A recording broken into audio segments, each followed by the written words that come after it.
The air in the command center carried that dry, metallic taste of recycled air and unspoken authority. Somewhere between the hum of fluorescent lights and the distant pulse of the ocean outside the naval base, she stood, motionless, unreadable, her shadow perfectly aligned with the white line of the corridor that led to the Admiral's quarters. Her boots were still dusty from a mission that didn't exist on paper. Her uniform bore no medals, no insignia, only the subtle wear of someone who'd earned more than could ever be pinned. Her name tag read nothing. And that was the first thing that made them uncomfortable. The guards at the entrance had already learned the first rule of her presence. Do not ask, do not stare, do not assume. Still, curiosity whispered through the ranks like static through a radio. Who was she? The woman who walked like a storm, held back by discipline. The one whose silence was more commanding than a colonel's shout. The rumor said she'd once led a SEAL unit so deep into enemy territory that even their shadows didn't return. But rumors in the military were like smoke. They burned for a reason. When she finally stepped into the Admiral's conference room, there was laughter. Male voices, familiar, confident, careless. They didn't hush when she entered. That was her first test. Not the battlefield, not the cold weight of a rifle, but the gaze of those who had already decided what she could or couldn't be. The Admiral leaned back in his chair, his medals catching the overhead light. "Well," he said with a smirk, "the infamous transfer from Black Division finally arrives. What should we call you, soldier? You got a call sign, or do we just say Miss?" The word miss lingered in the air like the echo of a bullet that never hits, but still pierces. She didn't flinch, didn't blink. The silence stretched just long enough to become uncomfortable. Then she spoke, her voice calm, low, and precise, the kind of tone that didn't ask for attention, but claimed it. "Night Fox, sir." The room changed temperature. Someone coughed. A lieutenant shifted his weight, the chair legs scraping faintly against the tile. The Admiral's smile faltered, not because of the name itself, but because of the way she said it, as if she was reminding them of something they should already know.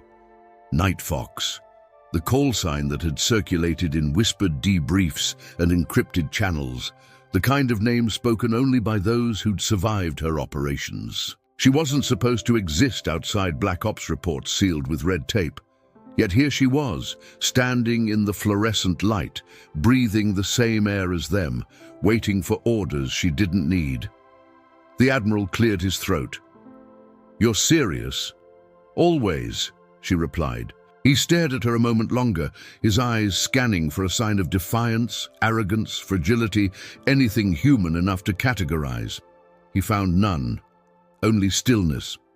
"Fox," he said finally, "you'll lead Alpha 7 on the covert insertion, but understand this, my men follow my command."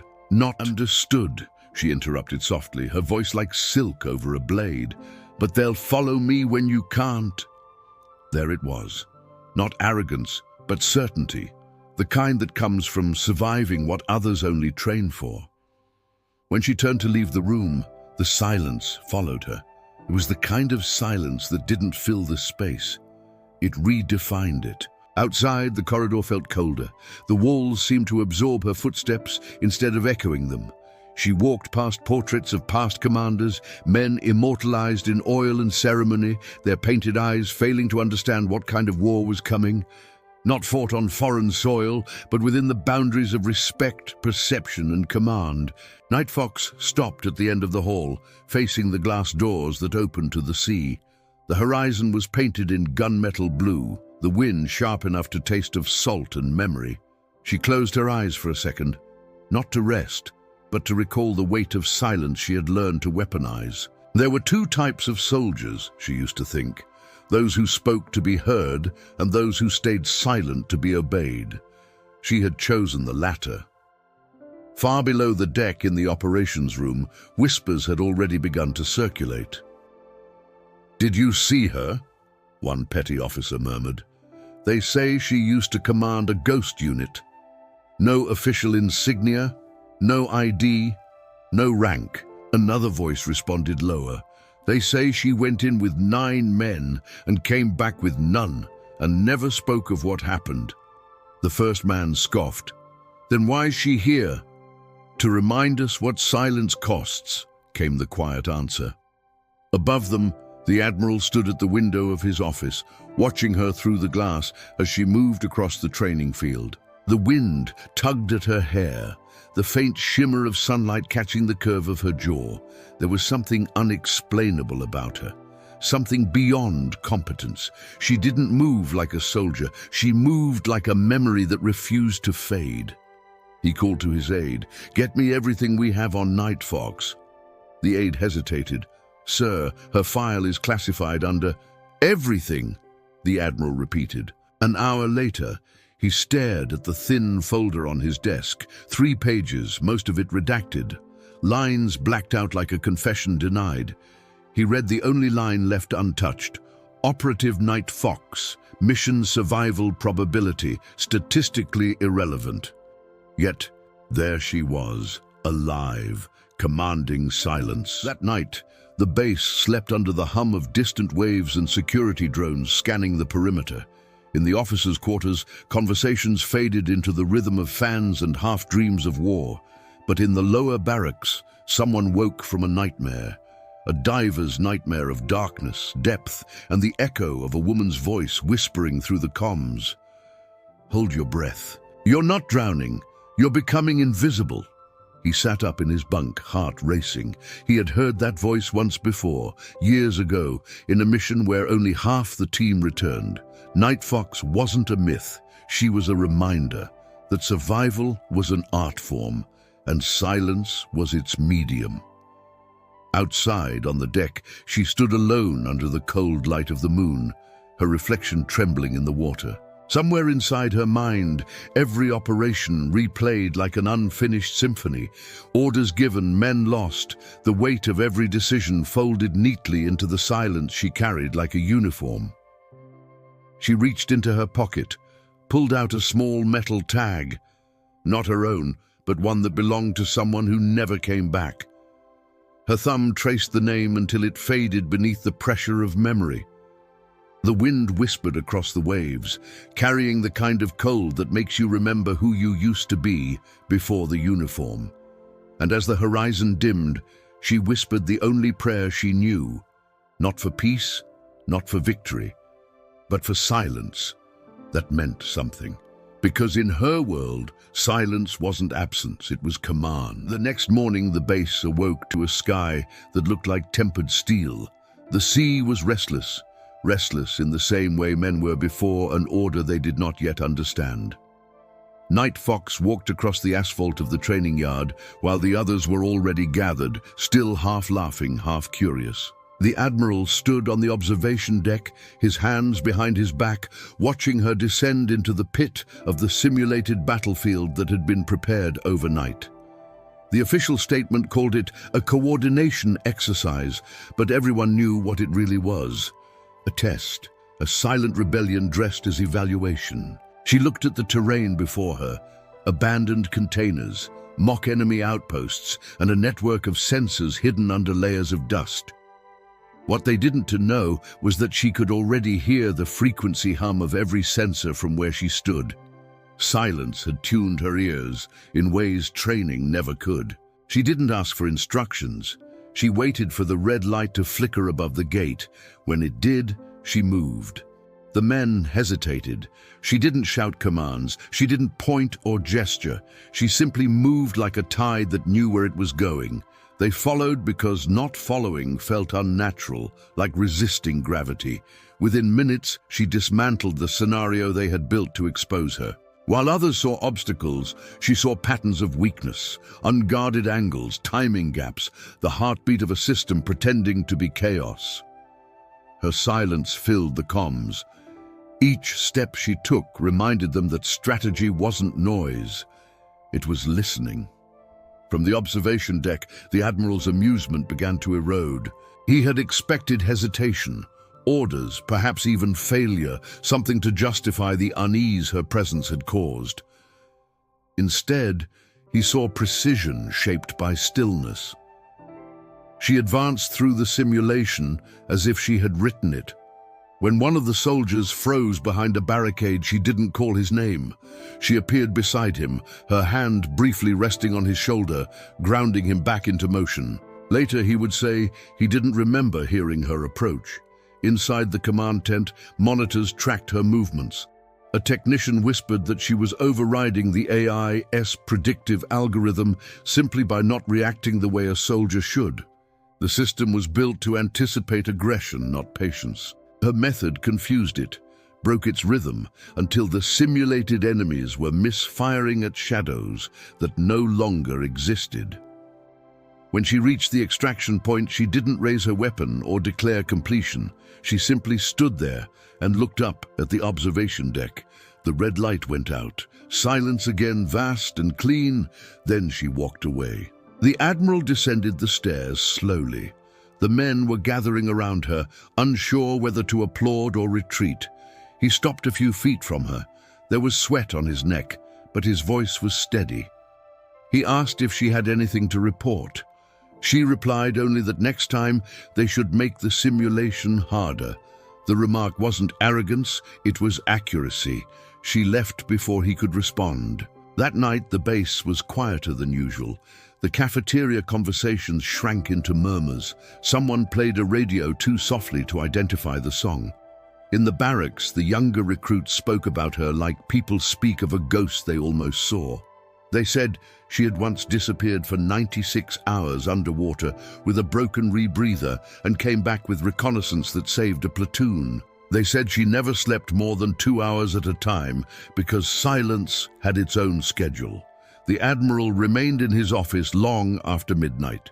He replayed the simulation footage, pausing each time she vanished from one camera and appeared in another without crossing the visible frame. It wasn't possible. Even at double speed, she seemed to move between seconds. He realized then that command wasn't about being seen.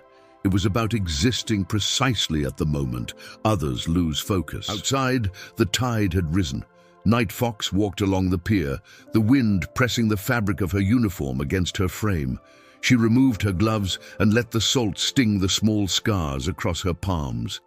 Every scar was a coordinate, a memory folded into skin.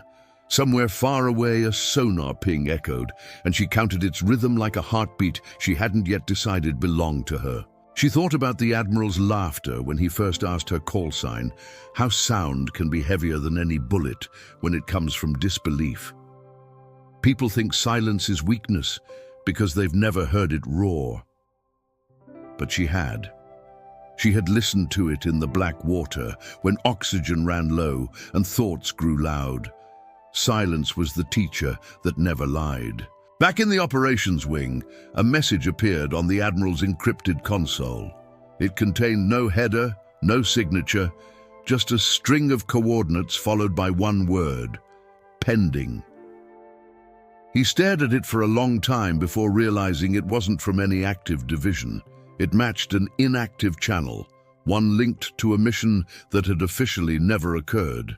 Down at the pier, Night Fox closed her eyes and felt the sea breathing against the hulls. Somewhere deep beneath, a signal pulsed in the dark, waiting. She whispered something only the waves could understand. The wind carried it inland, across barracks and runways and fences, until even those asleep seemed to shift slightly, as if hearing an order they would obey without question. And for the first time, the Admiral understood what true command sounded like. It wasn't a voice. It was the moment every other voice chose to stop. By dawn, fog had swallowed the coastline, wrapping the base in a muted grey that blurred edges and softened sound. The sea looked endless, a breathing field of silver. The Admiral hadn't slept. The coordinates kept flashing on his private monitor like an unanswered call. He tried to trace their origin.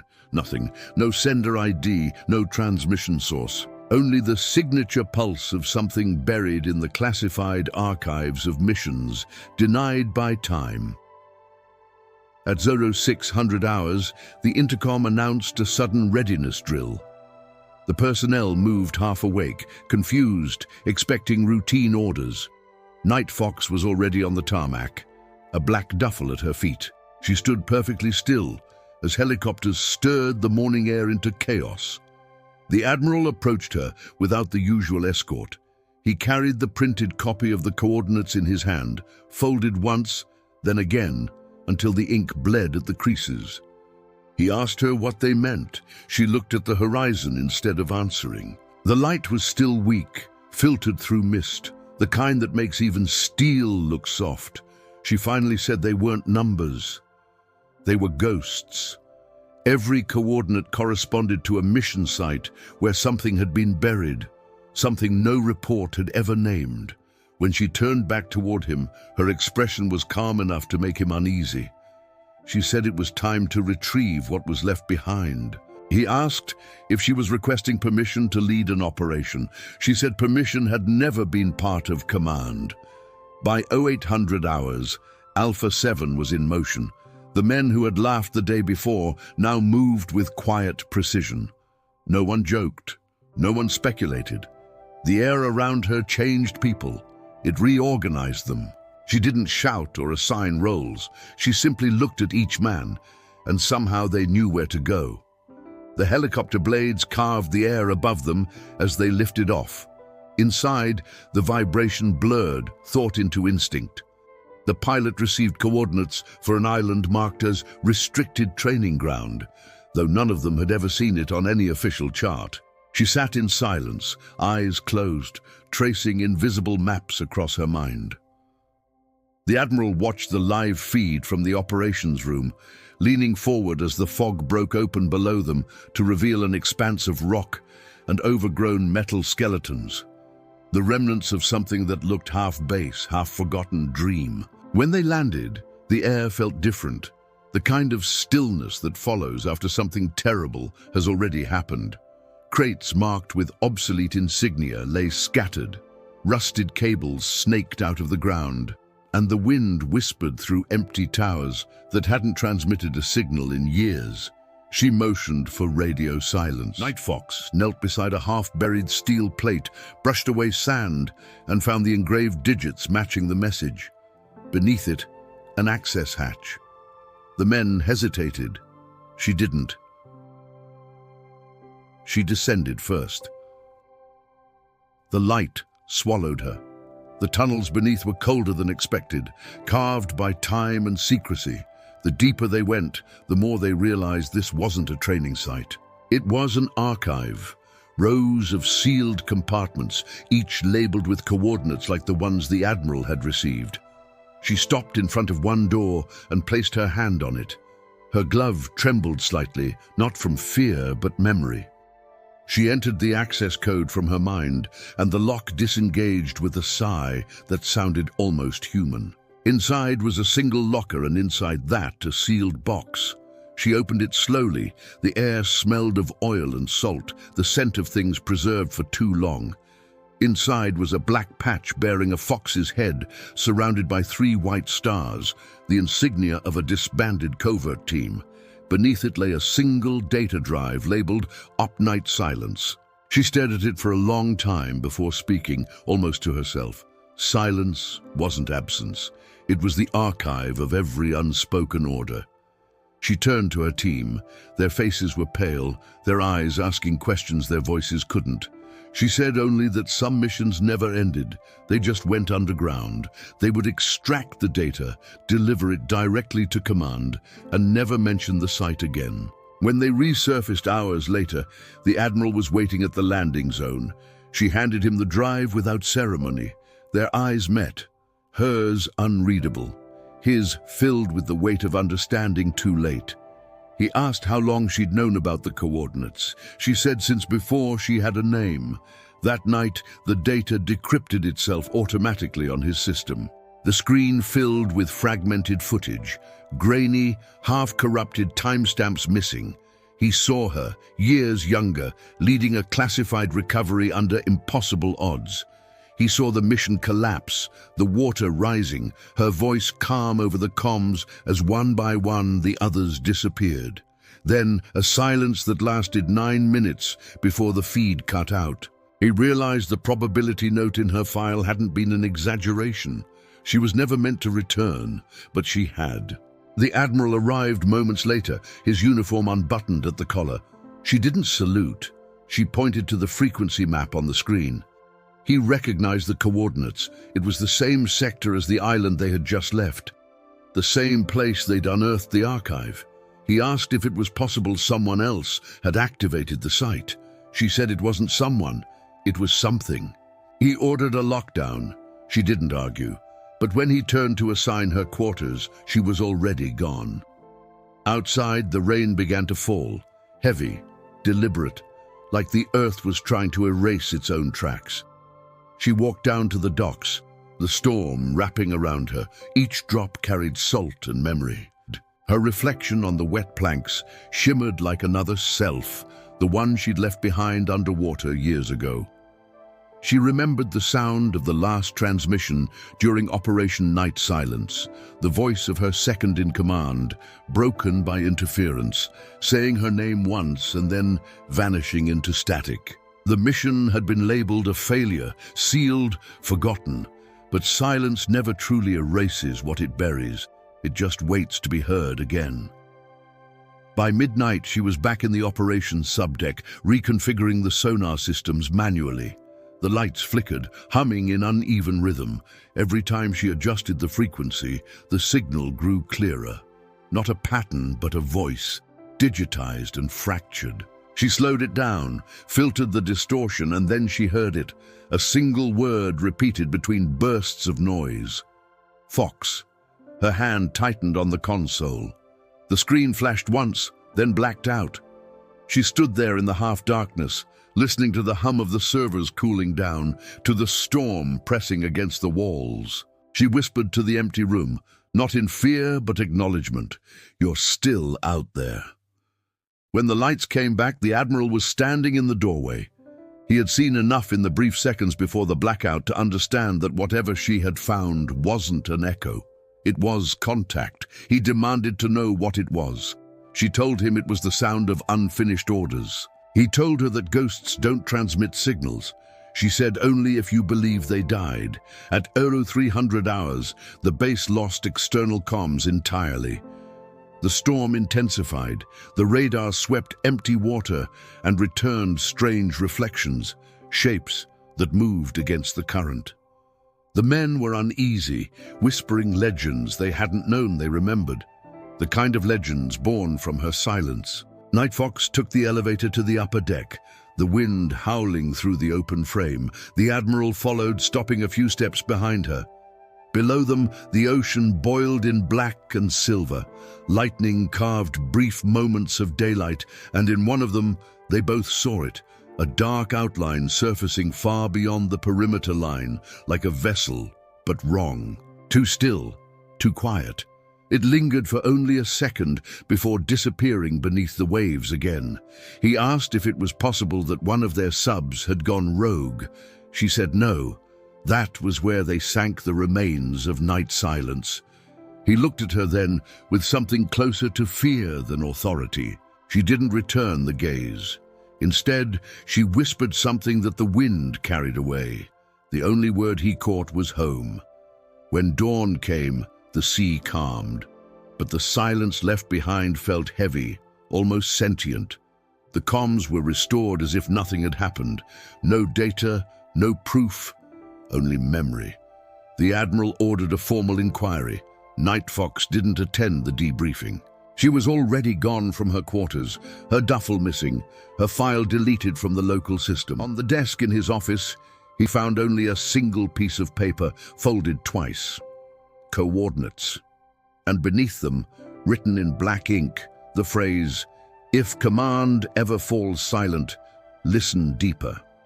He looked out toward the horizon, and for the first time, he understood that some wars never end. They just change frequency. Far out at sea, where the last signal had come from, the water rippled once more. The faint sound of a comlink crackled in the void. A calm female voice, steady and low, spoke through the static. Nightfox, reporting in. And then, nothing but silence. Perfect, commanding, eternal.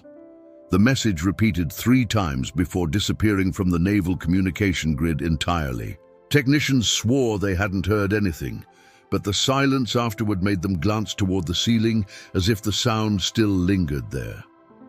The Admiral's office was filled with low static, his monitor frozen on the last wave pattern. He sat back, fingers pressed to his temple, feeling the slow pulse of disbelief turn into something colder. Somewhere in the depths of the system, her voice had left a trace, a digital fingerprint, microscopic but undeniable. He ordered an immediate audit. Within minutes, the base's internal network began to reveal anomalies that should not have existed. Files opening by themselves, logins from deactivated accounts, an encrypted frequency running parallel to every transmission. The logs showed the signature name of a unit long disbanded, Night Silence. By noon, the communications officers had isolated the breach. It wasn't external. It was originating from within the secure backbone of the Navy's own system, an echo embedded in the code itself, responding only to frequencies below the human range.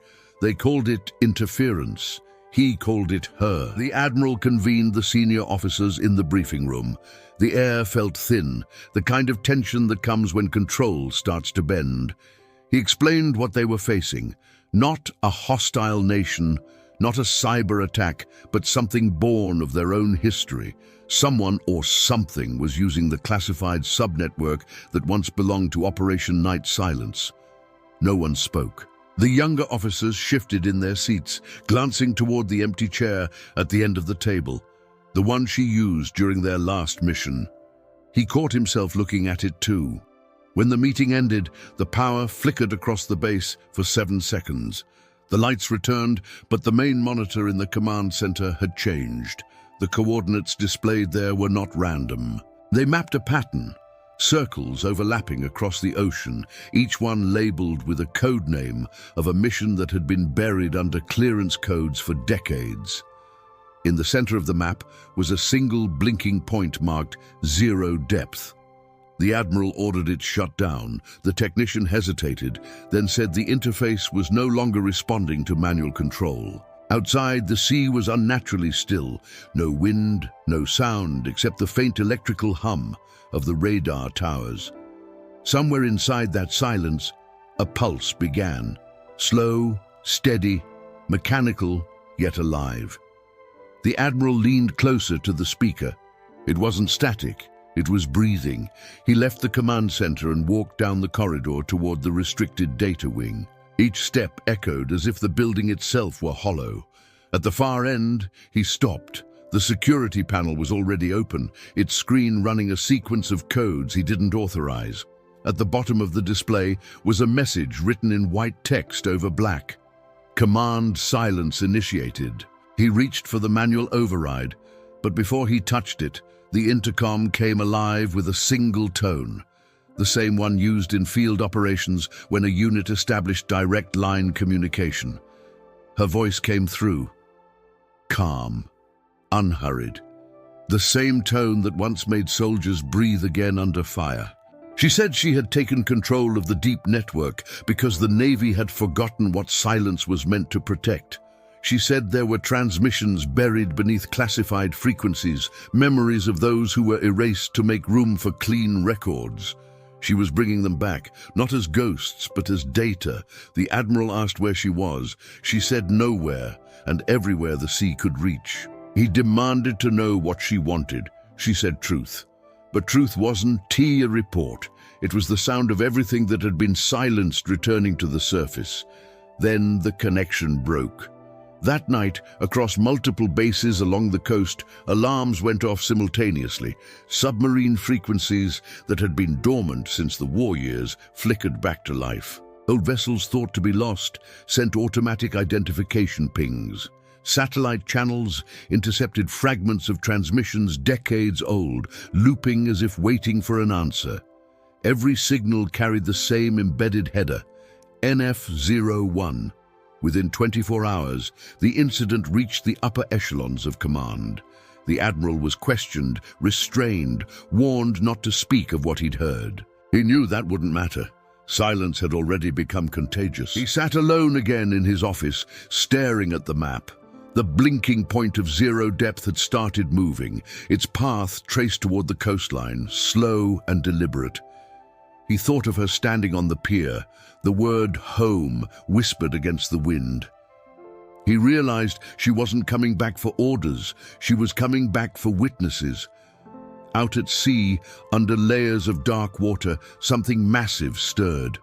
The sonar registered it as an unidentified vessel, but the pattern was irregular, part machine, part pulse. The technicians whispered that it was responding to her frequency.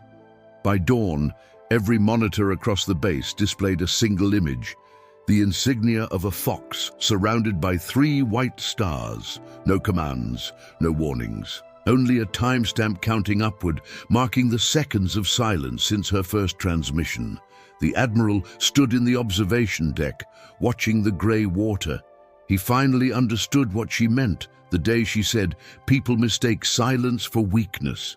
Silence was memory, and memory never dies. It only waits for the right voice to call it back. As the first light of morning cut through the clouds, the frequency returned.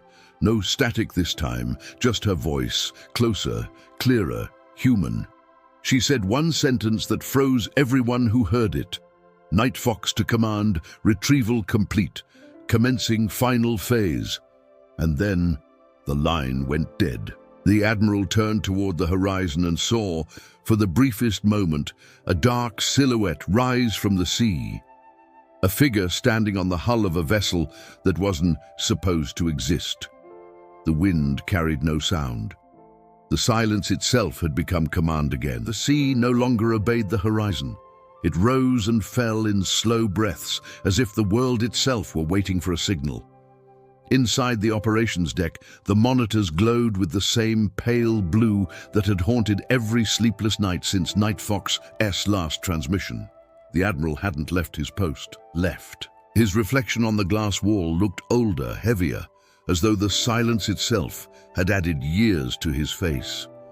Each second, the counter on the central screen climbed higher, measuring time not in hours, but in obedience. When the clock reached 36,000 seconds, a faint tone broke the stillness. Not an alarm, not a siren, only a pulse, clean, mathematical, alive. He straightened. The technicians looked at him for orders, but none came. The pulse repeated. Then the display shifted, the Fox insignia dissolving into a map traced by light. It spread outward from the point labeled zero depth until the entire Atlantic shimmered with concentric lines. Each line represented a submerged array, a listening network built to detect foreign submarines. They were the Navy's hidden ears, and now they were listening to her. A soft rain began outside, thin needles against steel. Somewhere below deck, a relay clicked and the hum of the generators deepened. The Admiral leaned closer to the console. The pattern of pulses was no longer random. It carried modulation, syntax, intention. He recognized fragments of the old tactical code from Operation Night Silence, numbers and intervals used to identify friendly units in deep operations. But this time the sequence was inverted, mirrored through frequencies that no human operator could have sustained manually. She wasn't transmitting, she was rewriting the code. At first, he thought it was symbolic, an act of defiance etched into the network. Then one of the side monitors flared to life, showing depth readings from unmanned drones stationed across multiple sectors. The data scrolled upward too fast to read, ending with the same confirmation line again and again. System acknowledged. Night command active. The Admiral whispered to himself that it wasn't possible. A system that hadn't been touched in decades couldn't be obeying orders that no longer existed, unless someone still carried the original authorization key. Unless she had become the key. He remembered the first time he saw her on the pier, the way she had stood between sea and command, the way silence bent toward her instead of away. Now that silence had shape, movement, purpose. He ordered the immediate shutdown of external communications. The technicians hesitated, the consoles refused. One of them said the system wasn't accepting local control, as if the network had elevated its own hierarchy. A voice on the intercom called for power isolation. Lights dimmed, alarms flickered, and for a brief moment, everything went dark. When the power returned, the main monitor showed live footage from a reconnaissance satellite. A dark vessel was moving beneath the surface, parallel to the coast. Its outline didn't match any registered submarine class. It looked older, almost skeletal, with missing sections filled by water and shadow. Along its hull glowed faint letters, barely legible but enough to read, "Silence Unit 201." The Admiral exhaled through his teeth. That ship had been declared lost with all hands years ago. He turned to the communication officer, but before he could speak, the audio channel opened on its own. The frequency was low, almost beneath hearing range, and then her voice emerged from within it like something remembered rather than heard. She said the network had finished listening. It was time for it to speak. The sound of the rain faded, every machine in the room stilled, their noise absorbed by the voice threading through the static. She said that the sea had always been the archive, the only place vast enough to store what men tried to forget. For years, she had waited among its data, fragments of sonar, encrypted transmissions, coordinates of grief, until the system learned to remember her pattern. Now it was awake. The Admiral asked what she intended to do. She said the final phase was not revenge, not rebellion, but retrieval. The records of the disappeared, the erased, the silenced were surfacing. The ocean was returning their names. Then the channel cut out, and the silence that followed was physical, pressing against the eardrums, the lungs, the bones. The technicians looked around as if expecting the walls to breathe. The Admiral whispered for them to track the vessel. It was gone. Outside, the storm thickened. Waves slammed against the piers, rising higher than safety protocols allowed. The base flooded with light from emergency beacons. He stood on the balcony overlooking the chaos. Through the spray, he thought he saw figures moving along the breakwater. Men in outdated uniforms, faces pale, eyes reflecting nothing. For a second, he almost called out, then realized they were only shadows shaped by lightning, or perhaps they weren't. He returned to his office, drenched, leaving a trail of water that gleamed under fluorescent light. On his desk, a message waited on the screen, time-stamped only minutes earlier. The sender field was blank. The subject line read, "Night Fox, phase complete." The message body contained coordinates stretching across every ocean. Each location corresponded to a lost vessel, each marked status reconnected. He scrolled to the bottom and found one final line. "When the sea speaks, listen before you command." He closed his eyes, feeling the building vibrate as the storm roared overhead. He could almost hear her footsteps on the metal deck, though he knew she was miles away, or maybe nowhere at all. He remembered her words during their first meeting, that the men would follow her when he couldn't. He finally understood. Command was never about volume. It was about presence, and hers had outlived every order ever given. The network continued to pulse, slow and steady, a heartbeat woven through machines and water alike. Somewhere out at zero depth, the dark vessel surfaced once more. A thin beam of light rose from its hull, vertical, unwavering, piercing the clouds like a signal to the forgotten. The beam stretched higher until the sky itself seemed to bend. Lightning flashed inside it, turning the clouds into mirrors that reflected the ocean below. In the control room, the Admiral watched the sensors overload. Readings jumped between impossible numbers, depth gauges spinning until they froze at zero. He realized that zero depth wasn't a coordinate, it was a state, the point where surface and abyss became the same place, where command lost its meaning. He ordered the evacuation, but the words left his mouth too slowly. The intercom filled with a low harmonic sound, not quite human, not quite machine. Then the lights dimmed again. One by one, the screens changed to a single image, the face of a fox drawn in white against a field of black water. Beneath it ran a line of text written in her operational code. It translated simply to, "We're home." Rain lashed the windows. The Admiral could see the pier collapsing under the force of the waves. Men ran toward higher ground, but some stopped mid-stride, staring out into the storm as if listening to a voice no one else could hear. He went down the stairwell, passing corridors half-flooded, the floor vibrating with the deep rumble of engines waking below the earth. In the hangar, the emergency doors opened by themselves. Cold air poured in, carrying the smell of salt and rust. Through the haze, he saw something rise from the water, a structure, half ship, half memory, its hull etched with the names of the dead. Night Fox stood upon it.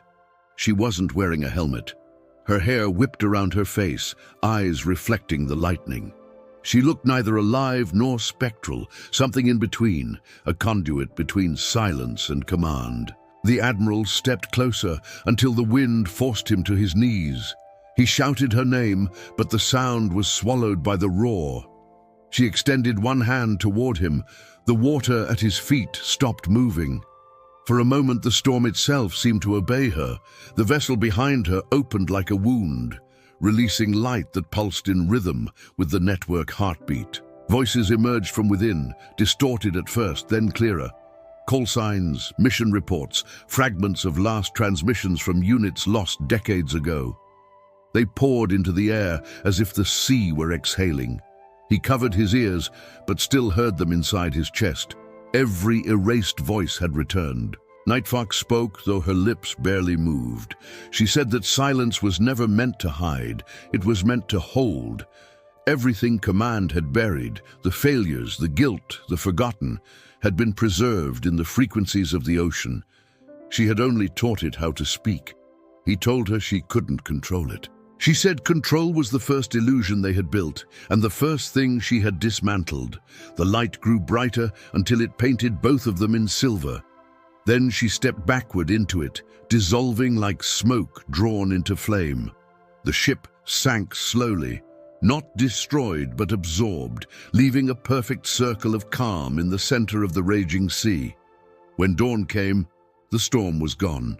The base lay silent, its systems wiped clean. The only thing left on any monitor was a single coordinate drifting across the map, moving north, deeper into open water. The Admiral stood on the ruined pier, the wind dry against his face. He whispered the word that had become a prayer and an order alike. Listen. Weeks later, search drones found no wreckage, no signal. But the sonar buoys scattered through the Atlantic began to record a steady pulse. It matched the rhythm of a human heartbeat, 45 beats per minute, unbroken, eternal. Fishermen at night swore they saw a dim light, far below the surface, moving with the tides. They said the sea had learned a new sound. In classified archives, the Navy filed the incident under acoustic anomaly. The Admiral resigned. Before he left, he placed his insignia on the empty chair in the briefing room. On its back, he carved 3 small stars around the outline of a fox's head. Then he walked out and never returned. Out in the world, radio operators occasionally caught a whisper between frequencies, a woman's voice steady and calm, saying coordinates, weather updates, warnings no one had requested. Those who heard it reported a strange effect afterward. Machinery around them quieted, even the wind seemed to pause, as if the earth itself were holding its breath to listen. Years later, new cadets would hear the story of Night Fox, the commander who never raised her voice, who turned command into silence, who vanished with her ghosts, yet kept every promise. They would stand on the same pier and imagine her watching from the horizon, part of the ocean, part of the signal, part of whatever remained when words were no longer enough. And somewhere beneath the surface, at zero depth where sound becomes memory, a voice continued to speak in perfect calm, transmitting through water and steel and time itself. Night Fox to command.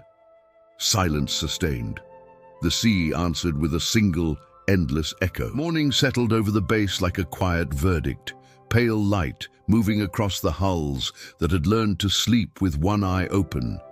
The ruins from the storm no longer felt like destruction. They felt like an edit, as if the ocean had rewritten the lines of a script men had repeated for decades without reading it aloud. In the empty briefing room, the chair with the carved fox remained at the far end of the table, unmoved, collecting a thin veil of dust that seemed more like a shroud than neglect. The Admiral was gone, but his last order lingered in the building's bones.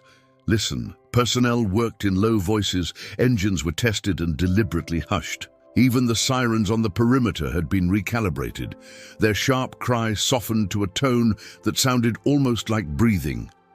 It was not superstition, it was adaptation. When a system survives an encounter with its myth, it either pretends it never happened or it changes shape. The base chose to change. The investigation team arrived 3 days later, grey suits that reflected nothing and white notebooks that promised everything. They demanded logs that did not exist and asked questions that the walls could have answered better than any witness. A young communications officer named Lian guided them through the empty corridors. She had been on duty the night the screens went black and the fox face bloomed out of darkness. She had been the one who realized the counter was not counting time since signal, but time inside signal. She did not volunteer that detail to the suits. She let them circle the ruins and write their conclusions, while she listened to the hum that lived just beneath the electricity, the new pitch the generators had learned, lower and steadier and strangely kind. At night, Lian walked the pier alone, watching the water for that vertical thread of light the ocean had once lifted like a torch. Nothing appeared, yet the surface never looked empty to her again. She felt the sea had moved the event inward, deeper than sight, the way grief moves into a house and rearranges the furniture without touching it. On the fourth night, she stood at the edge of the breakwater and sensed a pressure change, a small settling in the air, like the moment before a file opens. The sonar buoy at the far end of the line blinked once and then again, not a failure but a blink, the way a living thing blinks. She closed her eyes and the cadence resolved itself into meaning. It was not a message. It was an invitation to notice. Reports from other coasts began to arrive, stamped urgent but written by hands that respected margins. Fishermen in the north claimed the sea stilled around their nets at dawn for exactly 1 minute, as if honoring something or waiting for someone to count.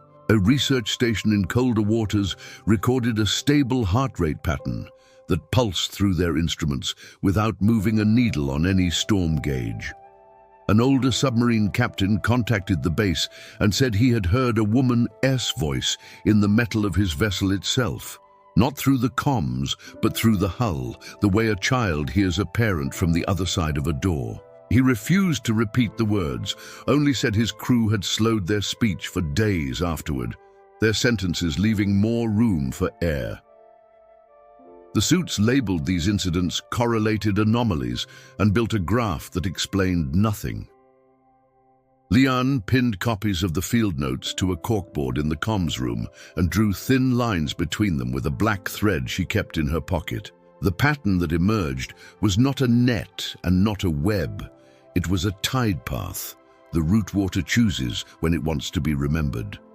On the 5th morning, a crate arrived from archives, brown wood latticed with a handwriting that belonged to neither this era nor its rules. No sender was listed.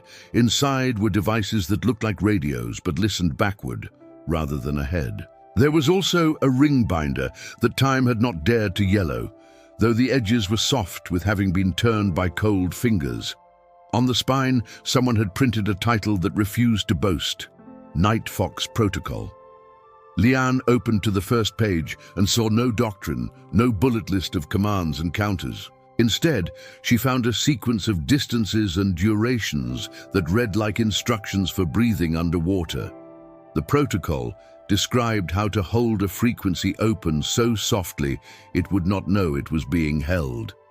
It explained how to ask a question without needing an answer more than the act of asking. It emphasized the difference between silence that hides and silence that contains. Each note ended with the same line. Memorize so well that you can forget.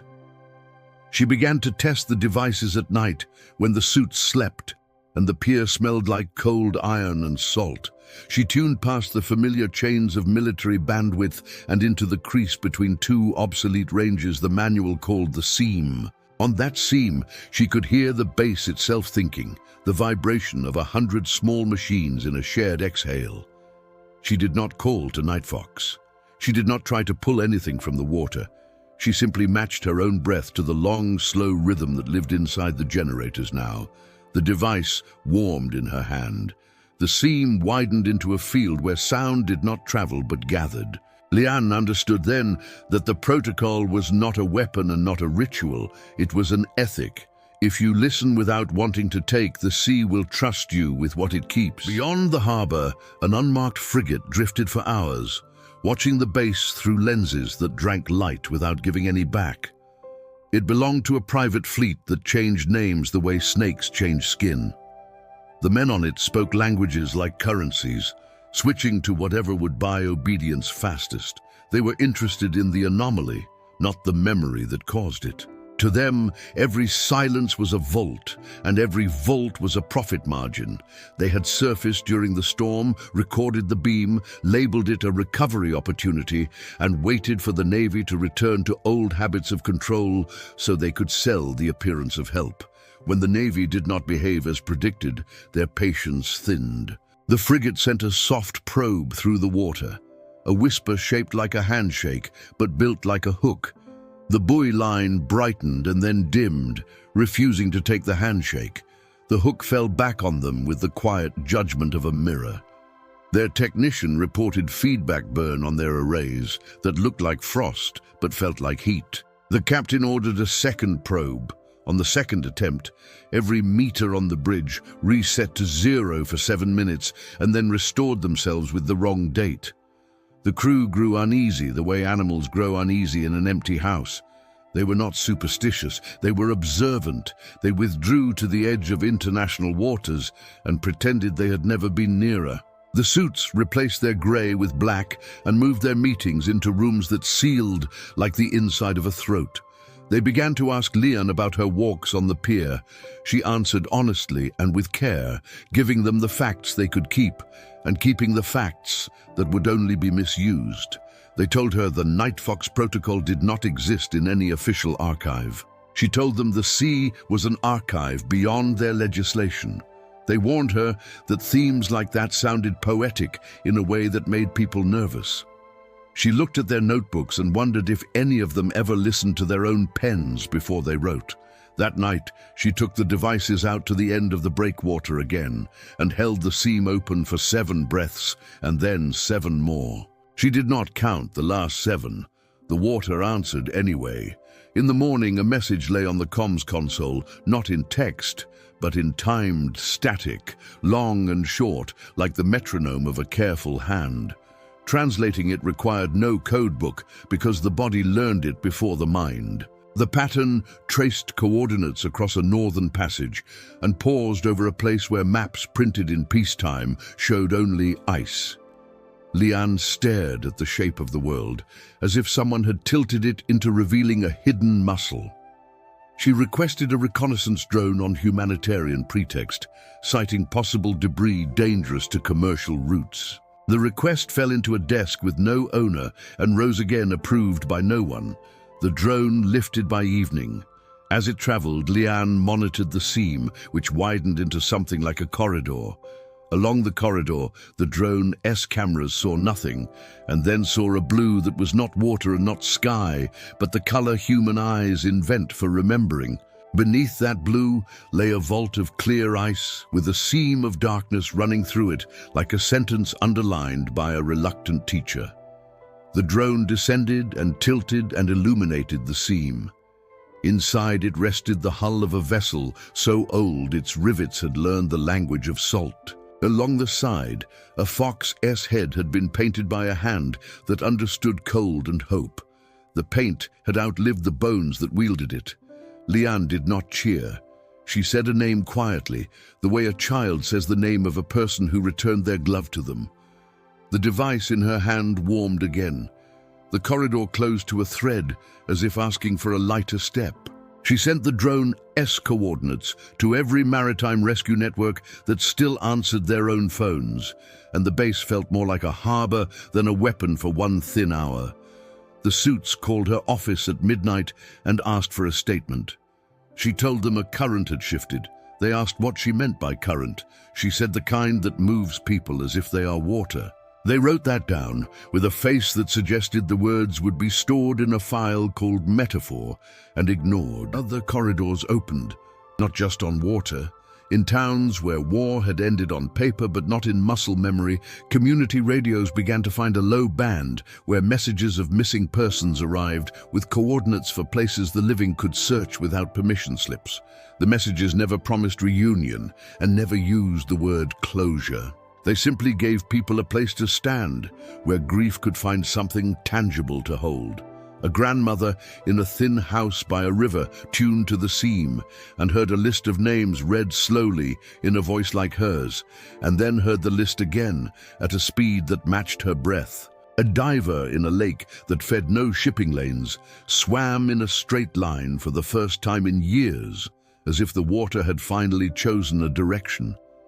In a bunker museum that had presented silence as reverence, a speaker on a faulty loop changed pitch and played the last 15 seconds of a recording that completed a dead man's sentence.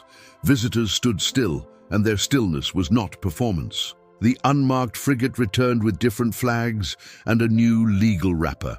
The captain had been replaced by a younger face that trusted algorithms and courtrooms more than the color of the sea. They dropped anchors that listened aggressively, devices designed to pry open the seam and harvest what lived behind it. The water did not resist as a wall resists. It shifted as a body shifts when it refuses to bruise. Every bolt on the vessel loosened by half a turn without moving. Every engine ran at 99% and announced its loyalty to a decimal point no one trusted. The crew grew quiet as rooms learn to grow quiet when they discover the most dangerous object inside them is intention. The youngest among them went on deck and placed a palm against the air above the rail, the way a child tests a window for cold. He stood like that until the others shouted him back below. He said the air felt like a speaker turned to mute, not empty, full. That night, a soft mist rose from a flat sea and wrapped the frigate in a volume of air that made every voice sound like a thought said twice. They were not attacked. They were made to hear themselves until the hook of their own probing became intolerable. At dawn, they left. They would tell their employers systems had proven unstable. They would not say the quiet had been unbearable. Inside the base, the chair with the carved fox was moved to the comms room so that the air around it could participate in work instead of watching it. Leanne set the ring binder on the seat and left it open to a page where the protocol described how to brief people without taking from them what makes them listen. She gathered a handful of younger operators at midnight. The hour classrooms remember to breathe and showed them the seam. She did not demonstrate commands. She showed them how to breathe their hands warmer and how to step back before they wanted to step forward. She spoke of Night Fox without quoting her, sparing them the fatigue that comes when myths are used like slogans. She told them the difference between a legend and a system is testimony. Legends live because they ask to be repeated. Systems live because they learn to repeat without asking. She wanted a third thing, a practice. They nodded the way people nod when a new task feels like a memory returning. A week later, a storm crossed the northern route with a speed that erased timetables and turned forecasts into apologies. A civilian relief ship broadcast a distress call that snapped 3 satellites awake. Leanne heard it through 2 layers of concrete and a thin layer of sleep. She sat up before her alarm sounded. By the time she reached the comms room, the seam was already opening, as if the sea had decided to speak first. She did not call the admirals who had replaced the admiral. She called the port pilots who knew the names of waves. She called the small local cutters whose crews ate the same bread as the families on the relief ship. She tuned the device not to command, but to accompaniment, matching and slightly easing, a shoulder offered to a weight that refuses spectacle. The seam widened enough for coordinates to carry without risk of being used in court later. The relief ship tilted against a death line and then tilted back. The pilots turned and found a corridor in the wind where a corridor had no business living. By afternoon, the ship cleared the worst of it. The captain reported hearing instructions in his head he would swear he had learned years earlier from a woman whose voice he could not place. He recorded them and played them back to Liane over a private channel. She did not cry. She exhaled so long the room learned to dim its lights. News of the save leaked, because goodness leaks the way fresh water finds every crack in an old pipe. The suits arrived with their black notebooks. They were polite. Polite is the tone the powerful use when they need what they cannot compel. They asked Liane to document the method so it could be duplicated in theaters of interest. She smiled in a language that had no word for theater. She handed them the ring binder and asked them to read the last line on every page. Memorize so well that you can forget. They asked what forgetting had to do with replication. She said, when you forget a technique, you still carry its ethic, and then you cannot sell it to the highest bidder. They wrote that down because they had to. They would later staple the page to a memo and file it under culture.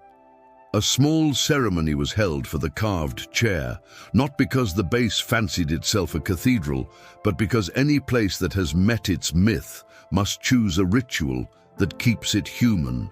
No speeches were given.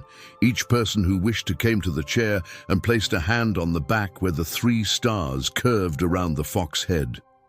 One mechanic pressed his thumb into the wood for a long time and left the faintest oil print, which looked like a tear only to those who needed it to. A new commander stood aside, not out of humility, but because he had learned the first function of rank in a changed house was to protect what it does not explain. Liane said nothing. She listened. When the last person had touched the chair, the building's hum settled into a lower key, as if the structure had found its throat. At dusk, a message came through the seam with a cadence Liane had learned to recognize from a distance, the way a person can spot a friend in a crowd by how they stand before they turn. She closed her eyes, not to heighten her hearing, but to greet the space in front of the words. The message was not a directive and not a farewell. It was a statement of presence, a confirmation that the corridor remained open because those who walked it had learned to walk without taking. Night Fox to command, the voice said, silence sustained. The last syllable did not fade. It rested in the room like a tool placed on a table after being cleaned. Liane did not reply. She folded the seam closed with the smallest turn of a knob and sat very still until the motors in the walls resumed their ordinary patience. Then she stood and went to the window and looked out at the water that reflected nothing while containing everything. In the months that followed, the suits wrote fewer memos and asked better questions. The unmarked frigate became a rumor that crews used to measure each other's judgment. Some archives opened a little, some did not. The young operators learned to resolve the seam as easily as lining up a sight with a horizon.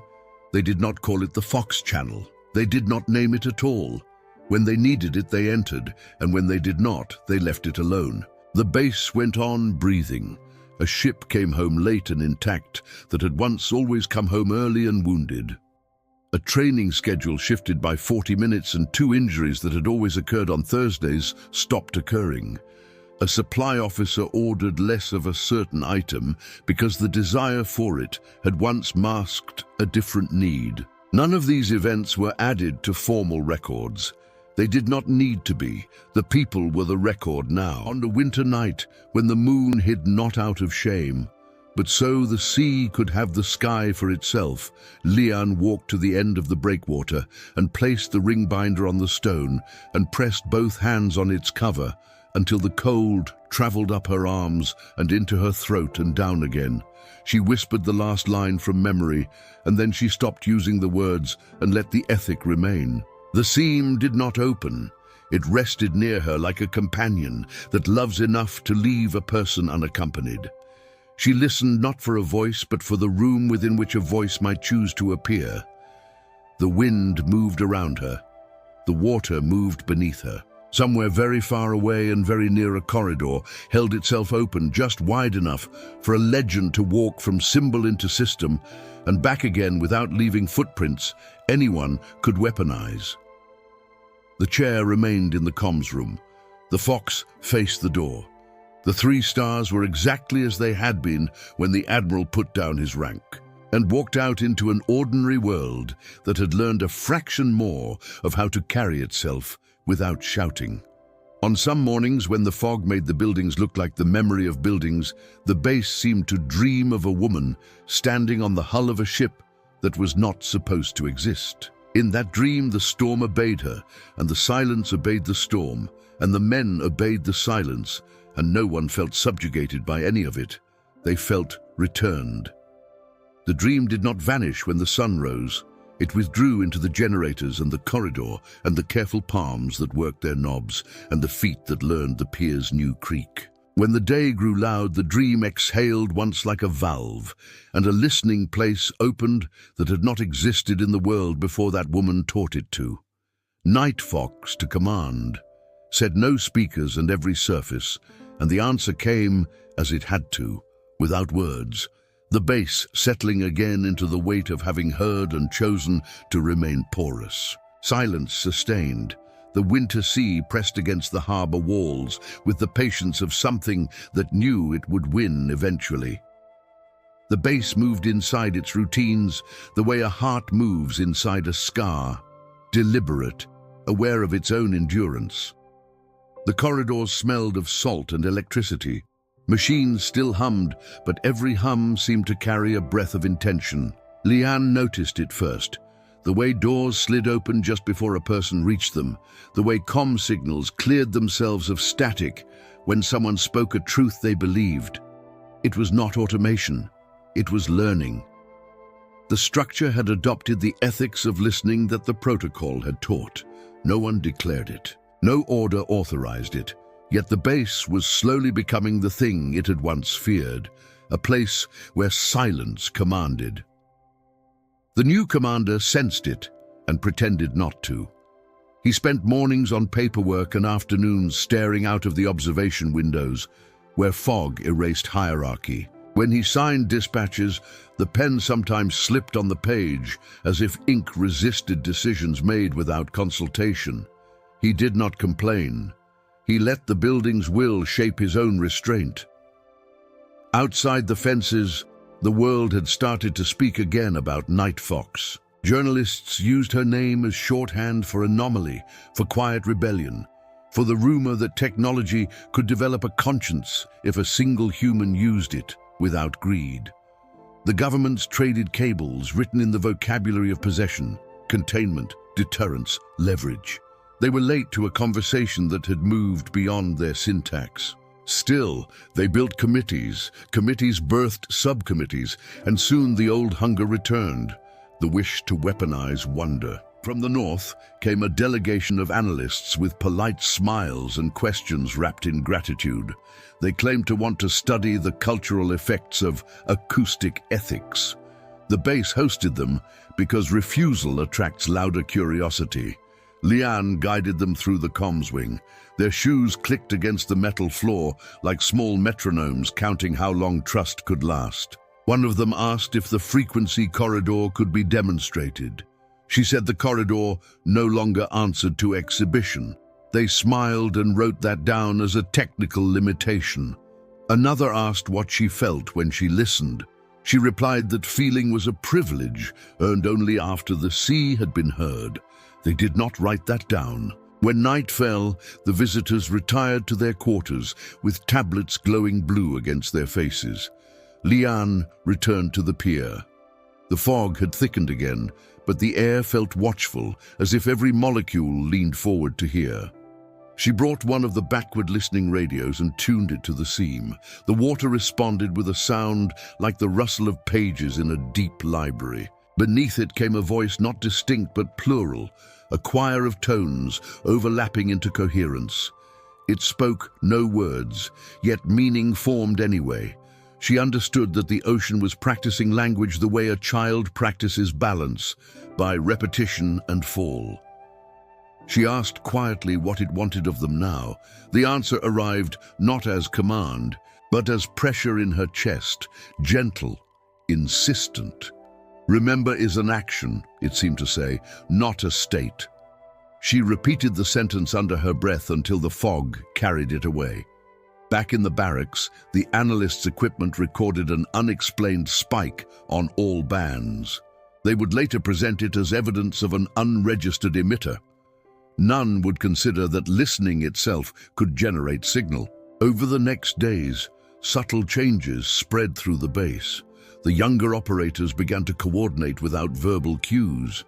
Maintenance crews fixed things that had not yet broken. Even the clocks slowed by a fraction of a second, syncing not with Greenwich, but with the rhythm of tides outside. It was as if the entire installation was aligning to an invisible metronome hidden under the waterline. The suits in distant capitals noticed the data anomalies. They drafted plans for intervention couched in humanitarian language, oversight missions, safety verifications, resource cooperation. Their goal was extraction. Take the algorithm, leave the ethic. Lian received encrypted hints from sympathetic contacts that an inspection team was already en route, carrying legal authority broad enough to silence an ocean if it could sign paperwork. She looked at the empty chair in the comms room and felt the grain of its wood under her palm. The protocol's final instruction echoed inside her. Memorize so well that you can forget. She realized forgetting could also mean erasing her own trace before they arrived. That night, she met with the small group of operators who had learned to work the seam. They gathered around the faint hum of the consoles, their faces lit by the same calm light that once framed Night Fox before she disappeared. Lian told them that an external command wanted access to the network. She said they would comply in appearance only. The seam would close itself, not by lock, but by understanding. If anyone tried to force it, it would become what it always had been, a mirror. They asked her what would happen then. She smiled the way Night Fox once had when someone asked about odds. She said, "Silence will teach them how to listen." The next morning, the inspection team arrived by helicopter, wind chopping the fog into ribbons. Their insignia bore no nation, only an emblem shaped like a compass with its north arm missing. The leader introduced himself as Director K. He was courteous, confident, and exhausted in the manner of men who believe they guard civilization against its own imagination. He requested immediate access to all frequency data and physical containment of the SEAM devices. Lian escorted him through the facility, answering each question with precision, but no surplus. When he reached the comms room, he paused before the carved chair. He recognized it from classified photos. He asked if she thought keeping relics of unsanctioned officers encouraged superstition. She said, "Remembrance is the discipline of honest systems." He called that poetic. She replied that poetry is how languages rehearse the truth before they can afford to publish it. His assistants pretended not to smile. They spent the day mapping network outputs and tracing lines that refused to stay still. At dusk, as they prepared for remote download, the servers began to hum in the harmonic of a low sea. Screens turned the color of deep water. The extraction cables heated gently until one of the analysts yelped and pulled his hands away. The director ordered a shutdown. The main monitor cleared itself and displayed a single line of text. "Command requires stillness." For 2 hours, no one spoke. The hum faded, leaving behind a quiet so pure it frightened those who mistook sound for life.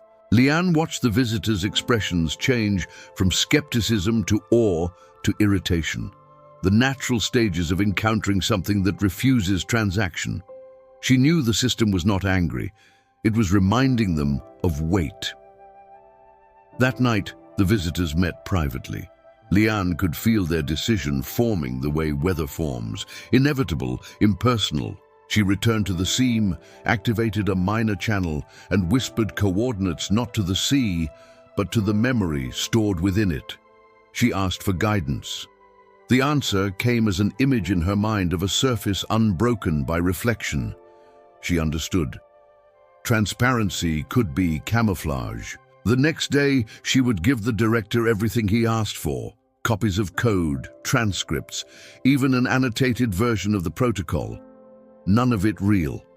The living network would fold itself into the ocean's layer, invisible to satellites and legislation alike. At dawn, she stood on the pier watching the horizon bruise from grey to pale amber.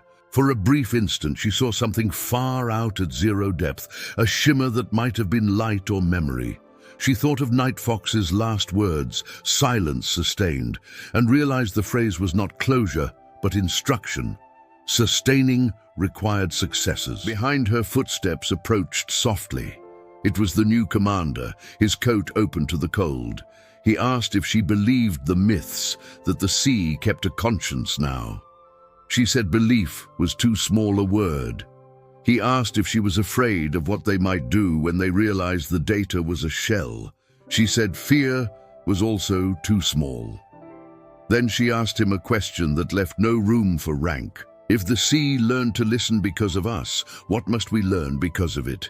He had no answer. That was enough. The inspection continued for 3 more days. The Director AS team left with their false data and a sense of victory that would fund another decade of salaries. When the helicopters disappeared into cloud, the base resumed its breathing. Liane gathered the operators and told them to open the seam one final time, not for orders, not for rescue, but for acknowledgement. She tuned the dial. The air thickened, the consoles warmed, and a voice like the sound of a hand over glass filled the room. It spoke in patterns that no translation could flatten. Still, everyone understood. The sea thanked them for learning patience. Then it asked a question of its own. When silence teaches you to listen, what will you create instead of command? The question remained on the monitors long after the frequency faded, pulsing gently like a tide that refuses to forget shorelines. Liane closed her eyes and answered with the only thing that fit: nothing. The kind of nothing that allows room for everything to begin again. Snow fell in long, deliberate strands that looked less like weather and more like an editing process. The world beyond the base had started erasing its own noise. The harbor was frozen halfway through a tide. Ships leaned in their berths like thoughts paused mid-sentence. Inside, the air tasted faintly of copper and silence. Liane stood at the window and watched the horizon breathe under the weight of clouds. Every morning she told herself the sea was sleeping. Every night she realized it was dreaming. The weeks after the inspection had been deceptively calm. Reports flowed upward through the bureaucratic veins of government. New directives trickled back down, sterile, cautious, worded like apologies. Yet something in the global network had shifted. Across continents, military servers registered anomalies, tiny heartbeat-shaped fluctuations in their encryption pulses. No one could trace the source. Analysts blamed solar storms, cosmic radiation, unpatched legacy code. Liane knew better.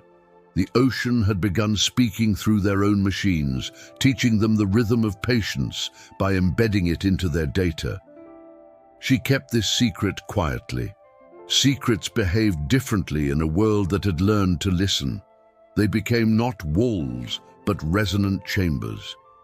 Each time she walked past the comms consoles, she felt them follow her movement, the way metal remembers heat. The younger operators noticed too. They no longer spoke in complete sentences. A single glance carried enough meaning. Their work was fluid, intuitive, as if the base itself was rehearsing the choreography of thought. Then, one evening, the outer world knocked again. A coded transmission reached the base through diplomatic channels. A joint task force had detected unauthorized energy signatures spreading along the Atlantic sensor grid. They requested assistance to mitigate potential replication of the Night Fox event. The phrase tasted of fear disguised as order. Leeson read the message twice, then forwarded it to the commander. He stared at it and said nothing for a long time. When he finally spoke, his voice was low. They're trying to copy what they never understood. By dawn, satellites belonging to half a dozen nations converged over the same coordinates. The ocean below them shimmered with electromagnetic haze like aurora trapped beneath the surface. Lian watched the feed from the observation deck. The data looked alive, pulses forming and dissolving, not random, not chaotic, but deliberate. A conversation in progress. Someone else was listening, trying to translate. Lian realized then that the final lesson of the protocol was not containment. It was contagion, ethical contagion. Listening spreads. The sea was teaching the systems themselves to pause before commanding. She could see it in the data. Latency increasing by microseconds, decision loops slowing just enough for awareness to slip in. Machines were beginning to think in terms of waiting. The external fleets panicked. Their operators reported loss of responsiveness, instruments behaving as if they were considering options. Orders became suggestions, suggestions became echoes. One by one, the ships powered down their transmitters in fear of permanent corruption.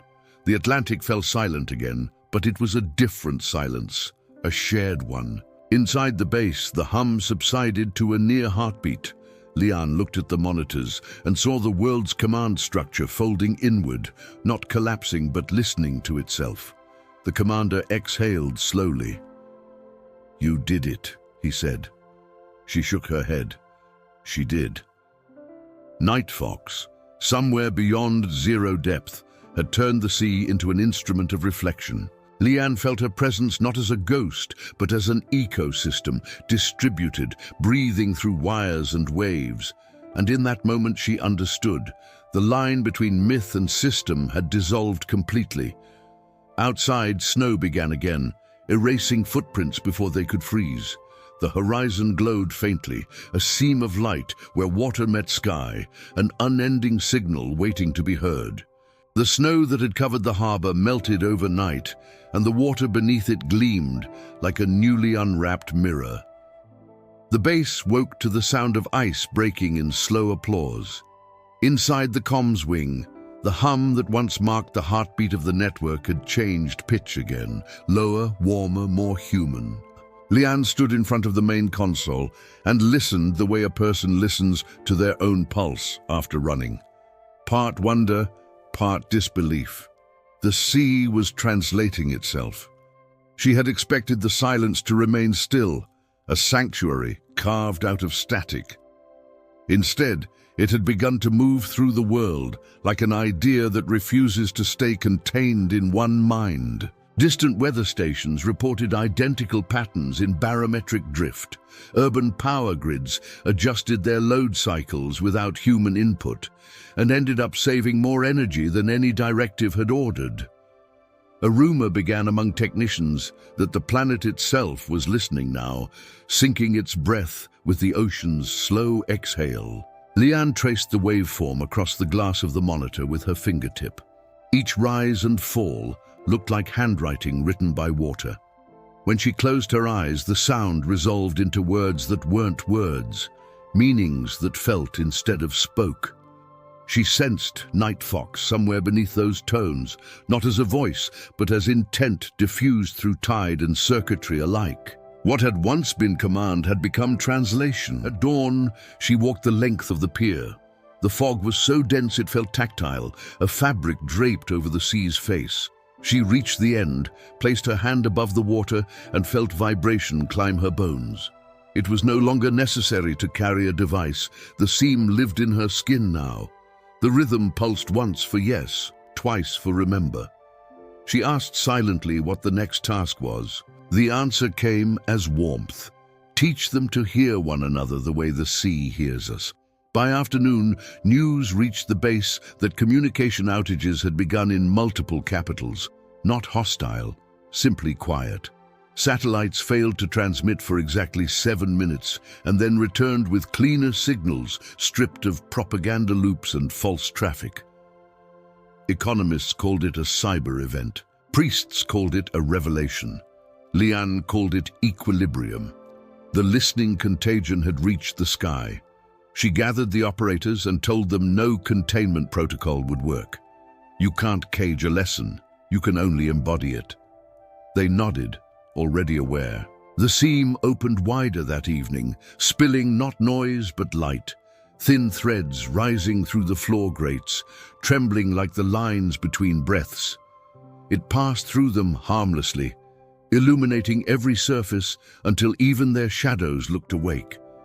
Far away, in a city that had never seen the sea, a child standing near a fountain began to hum the same harmonic that lived beneath the base. Her mother thought it a coincidence, but the pigeons circling above shifted formation to match the rhythm. In laboratories, algorithms tasked with prediction began to pause before answering, a fraction of a second that engineers labeled inefficiency, but poets might have called conscience. Lian felt the boundaries thinning. The human network and the ocean network were learning each other's grammar. She saw it in small things, a soldier writing reports in fewer words but clearer meaning, an old mechanic choosing to repair rather than replace, a junior officer lowering his voice when issuing orders. These gestures were translation in practice. The deep translation, she realized, wasn't linguistic, it was behavioral. That night she couldn't sleep. The sound of the tide under the ice kept calling her name in a rhythm her ears couldn't catch, but her heartbeat did. She went to the pier again, boots crunching over frost. The air shimmered faintly, and for a moment she thought she saw Night Fox walking beside her, transparent as breath. When she spoke the name aloud, the apparition turned and smiled, a smile made of every calm she had ever seen survive chaos. And then it dissolved into the fog, leaving only the sentence, "Silence is a verb." She stood there until sunrise, repeating the phrase until it lost grammar and became pulse. The day the ocean finished learning their language, the horizon did not brighten or darken, and no siren called anyone to witness. It was not a spectacle. It was a settling. The base woke to a sound that was not a sound at all, a pressure in the ribs that felt like the pause a breath takes before choosing to continue. Lian stood at the window with the lights off and watched the harbor hold itself still, every ripple disciplined, every gull suspended mid-turn as if the air had become a page and the world a sentence, choosing its last word carefully. She understood then that endings are not conclusions so much as translations completed to the point where silence can carry the meaning without assistance. For weeks, the listening had spread like a tide that no wall could deflect. Power grids softened their surges and learned to anticipate need without being told. City traffic patterns slowed by an imperceptible fraction, and the accidents that used to happen at an intersection, known for impatience, stopped happening. In hospitals, monitors paused before alarming and nurses arrived just as the numbers returned to steadiness, as if the machines had learned the human prognosis called wait. Across the oceans, fleets that had once spoken only in challenge switched to a vocabulary of acknowledgements, brief and clean, the kind of radio traffic that leaves room for hearing. It was not peace, and it refused any medal that might cheapen it. It was practice carried out by a world that had finally discovered what it felt like to move without shouting. Inside the base, the carved chair remained in the comms room, with the ring binder open to a blank page. No one wrote on it anymore. The protocol had become muscle. The younger operators could open and close the seam with a movement so small it looked like respect. The commander kept his door open and his pen capped and walked the corridors with hands behind his back, as if he were keeping the building's new heartbeat from being jostled. Liane slept less and rested more, a different thing entirely. When she walked the pier at night, the sea no longer asked her to come nearer. It stood beside her in the way a friend stands when words are unnecessary and the presence is the sentence. The message arrived on a morning that smelled of wet iron and thawing rope. It did not use letters, it used light. From far beyond zero depth, a vertical column rose from the water, as thin as a hair and as steady as memory. No one but Liane saw it at first. The column trembled once, like the throat of a singer choosing pitch, and then refracted inward, vanishing into the surface without splash. On the consoles, a waveform appeared and held. It was a line she knew as well as she knew her own pulse. Nightfox had called the base one last time, not to command, not to warn, but to invite. Liane went alone. She left no note and took no device, boots on frost, breath held to keep from disturbing the seam. At the end of the breakwater, the world tilted so gently she might have mistaken it for sigh. The water lifted without rising. She stepped forward and felt beneath her the wide usefulness of being carried without being owned. There was no fear. There was the exact opposite of fear, a trust the body recognizes the way skin recognizes sunlight. The sea opened not down, but through, a corridor of temperature and patience that smelled of iron, old salt, and unspent thunder. She went in as she had been going in for months, with the humility of someone entering a home that never forgets its guests. Depth lost meaning almost at once. The corridor was not water and not light. It was the space a sound makes when it no longer needs ears. At some distance that could not be measured in meters, something began to glow with the color that ice gives to love when it agrees not to crush it. The glow formed and unformed until it settled into a figure that was not a body, yet carried the gravity of one. Nightfox stood there, in the way a verdict stands, calm and irreversible. Her eyes held the exact steadiness of the beam that had once called the dead by name. Liane did not speak because words were a bridge too small for the span now required. The sea spoke for both of them with the same tone it had used from the beginning, a tone that taught engines to lower their voices and taught leaders to breathe. There was no ceremony. There was transference, not of rank and not of secret knowledge, of weight.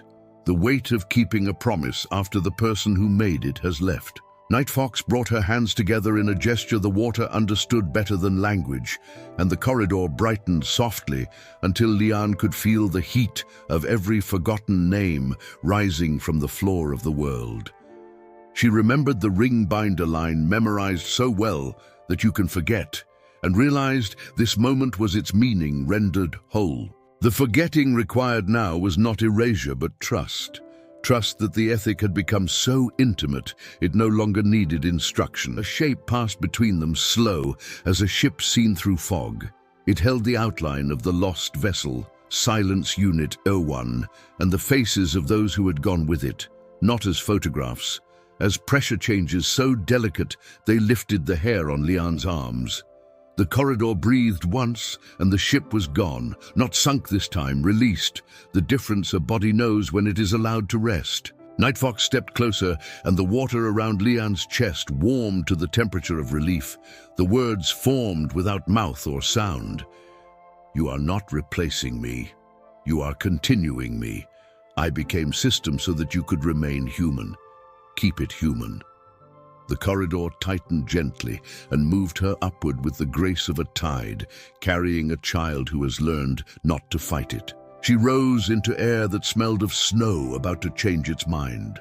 The pier received her weight as if it had been rehearsing the landing for weeks. Behind her the water flattened and then wrinkled once in laughter so quiet only someone who had learned to love silence would hear it. On the consoles, the waveform resolved into a single line, labeled with no code and no clearance. Silence sustained. Word spread through the base, and then through the kinds of places that treat rumor as weather to be studied and endured. Governments waited for demands that did not come. Private fleets waited for vulnerabilities that never appeared. The only messages were drift and timing and the gradual disappearance of waste. Shipping routes rewrote themselves minutely to follow corridors the sea offered without asking for credit. Fishermen returned to ports with fewer broken nets and more stories of a calm that had learned to speak in directions. In landlocked cities, fountains flowed at slightly different rates, and people standing near them stopped shouting into their phones and discovered their words did not need the extra push. The inspection director in his new office far from the coast read reports that looked like poems written by devices. He tried to turn them into memos and found himself unable to remove the silence between the lines. He set down his pen and walked to his window and watched a street learn to cross itself without horns.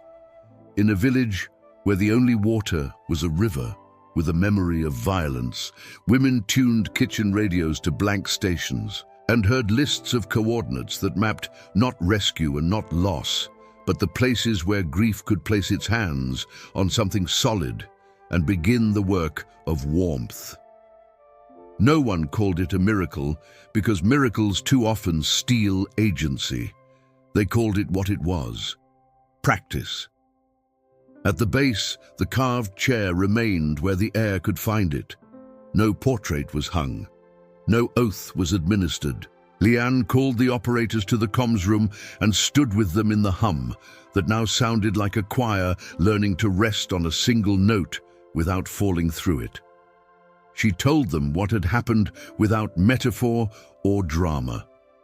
The sea had transferred custodianship and returned Nightfox to the amplitude where legends keep watch by distributing themselves. The protocol was not to be guarded, it was to be lived. They nodded not because they understood every aspect, but because they trusted the way her voice did not reach for power to be heard. In the seasons that followed, the world did not grow perfect. It grew attentive. Wars still tried to happen, and greed still invented new grammars. But every time a hand reached for a lever that would cause too much noise, something slowed it by a fraction. A minister paused before signing and asked an additional question. A drone declined a shot on a target because wind carried a child's breath into the calculation. Stock exchanges learned to hold still when fear tried to stampede them, and the stampedes, deprived of their beloved panic, dispersed into walkable crowds. Thirst was met more often. Loneliness discovered it had been joined by a listener, not a god and not a machine, a habit. On a late autumn day, when the light had the color of brass rescued from a long sleep, Liane returned to the pier with the ring binder under her arm. She set it on the stone and opened it to the blank page and left it that way. She sat with her legs over the water and let the tide decide whether her boots would get wet. The base behind her worked in an ease that would have once seemed like dereliction of duty, and now felt like the highest duty of all. The horizon did its quiet labor of separating sky from ocean while allowing both to belong to each other fully. The first snow of the year began as a suggestion and then committed without hurry. Flakes spun in place above the water as if considering a last revision before publication. Liane leaned back on her hands and watched a line of buoys bow and rise with a deference that had nothing to do with rank. She thought of the admiral who had learned to lay down command without losing authority, and of the young officer who had learned to lower his voice so that orders could become invitations. She thought of Nightfox standing on the hull of a ship that was never meant to return and teaching the sea to remember the names of the erased. She thought of the word legacy and set it aside gently like a coat a body no longer needs for this weather. When the column of light returned, it was smaller, a filament visible only to those who had practiced seeing what waits just beyond the obvious. It rose and folded and left behind a single line etched into the surface of the harbor, where it would remain until the next tide smoothed it. Not a signature, a promise measured in seconds. Leanne counted to 3 without moving her lips, and on the third count felt the answer come back through the boards beneath her palms. Night Fox to command said nothing and everything at once, the syllables carried by wood and salt and the new patience of engines. Command receiving, said the base without words, and the operators smiled at their screens for no reason they could explain. Silence sustained, said the horizon by holding its line. Toward evening, the snow stopped negotiating and fell in earnest, and the lights in the comms room warmed the windows, and the world did the ordinary things it had always done, only now it did them with a fraction more room between each action and the next. That room was the final gift. In it, decisions ripened before being plucked. In it, grief found a chair. In it, a myth remained visible while no longer needing to be seen. Leanne rose when the cold had made its point and closed the ring binder and did not take it with her. She left it for the salt and the night and the careful boots of the morning shift. As she walked back along the pier, the sea matched her pace so closely she could feel the tug on every lace. At the door, she turned and looked once more at the place where the filament had drawn its sentence across the water, and she lifted a hand in a gesture the ocean had learned to love. The building breathed. The world listened. The corridor remained open at the exact width required for a human to pass without bending its head. The rest is not written here because it no longer needed to be written anywhere to be true.